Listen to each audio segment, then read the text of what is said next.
Awit 149, 1-4. Purihin ang Panginoon.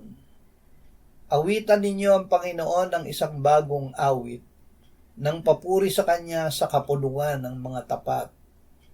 Magalak nawa ang Israel sa kanyang lumikha, ang mga anak ng Siyon sa kanilang hari naway matuwa. Purihin nila ng may pagsasayaw ang pangalan niya, na umaawit sa kanya na may pandereta at lira. Sapagkat ang Panginoon ay nalulugod sa kanyang bayan, kanyang pagagandahin ng kaligtasan ang maamo. Ang pagagandahin ng Diyos. Ang pagagandahin ng Diyos ay ang mga maamo. Ang magpapaganda sa kanila ay kaligtasan.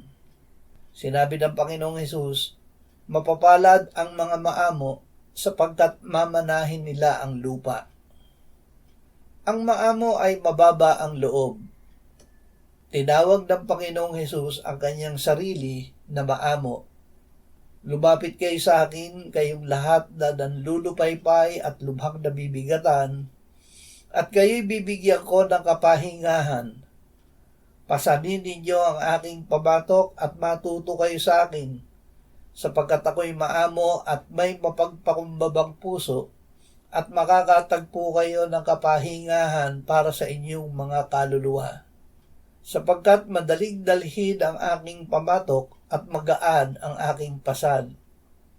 Nang ating ipahayag na si Jesus ay Panginoon at nanalig tayo sa ating puso na siya ay binuhay ng muli ng Diyos, tayo ay naligtas. Tayo ay isinilang na muli upang maging katulad sa larawan ni Jesus, upang siya ang ating maging panganay na kapatid.